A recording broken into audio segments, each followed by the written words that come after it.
All right, let's dive in. We're talking about something super important today, these essential life skills for just managing our mental well-being. We're going to explore the work of clinical psychologist Dr. Julie Smith to uncover some really powerful tools for navigating all the challenges that life throws our way. Does this feel at all familiar? You know that feeling, that nagging sense of being stuck on a hamster wheel, replaying the exact same anxieties, the same overthinking, the same reactions, day in and day out. If it does, you are definitely not alone. It's a deeply human experience. But what if there were practical ways to actually understand and, break these cycles? And that's really the core mission of Dr. Julie Smith. As a clinical psychologist, she just felt it was fundamentally unfair to keep all these powerful tools of therapy locked away behind a closed door. She believed they were essential life skills that absolutely everyone deserves to have access to. So you gotta wonder, how does a clinical psychologist, someone working in a traditionally private and, quiet profession, end up on TikTok of all places?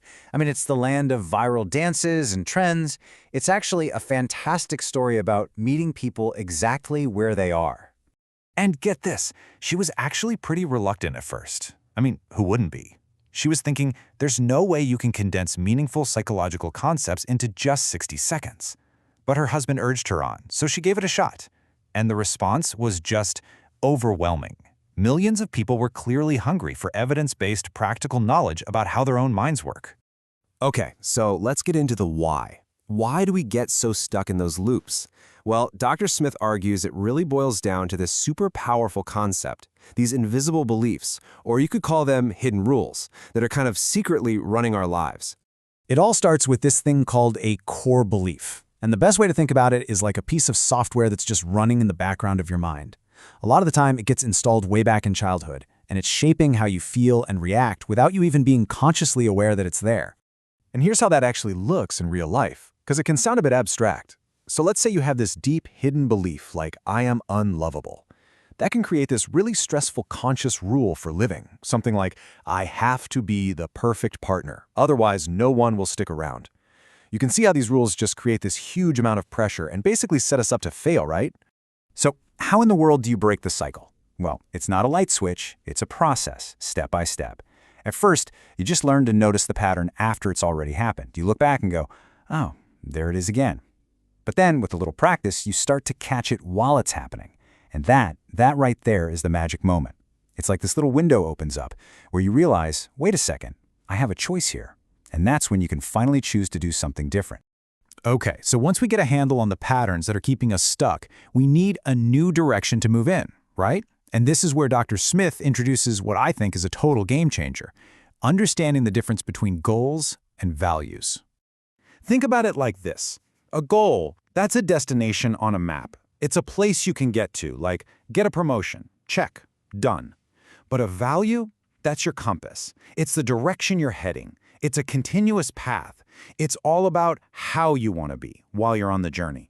So instead of just getting the promotion, the value is choosing to be enthusiastic and supportive in your work every single day.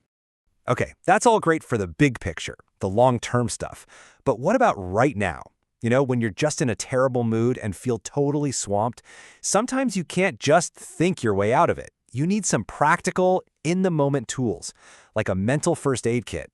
The fastest way to change what's going on in your mind is often to change what you're doing with your body.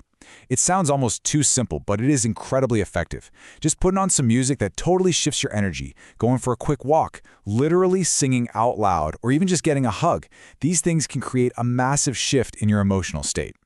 And here's a fantastic tool you can use absolutely anywhere, anytime to just calm that anxiety down.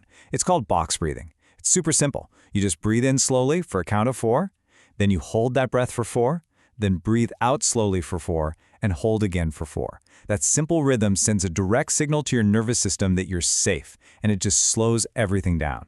So, we've got all these great insights, we've got these tools, but that brings us to maybe the most important question of all. How do we actually make it stick? How does real lasting change even happen? It's so important to get this. It is not about making some giant dramatic leap.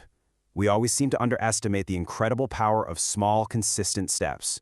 Real, sustainable change is built bit by bit, It's built through those tiny choices and actions that you repeat day after day after day. That is literally how you form new habits and build new pathways in your brain. And this idea applies directly to building something like confidence. This quote is, wow, it's so powerful. We usually think of confidence as something we need to have before we can do the scary thing. But Dr. Smith flips that completely on its head. She argues that you build confidence by being willing to step into situations where you feel vulnerable, where you feel uncertain. Confidence isn't the ticket to get in the door. It's what you get after you've walked through it. So, let's bring this all home and make it real for you. Forget about some huge goal you have to achieve for a minute. Just think, what's one of your core values? And what is one small, tiny, manageable step you can take today to live a little more in line with that value? Because that right there, that's where the real journey begins.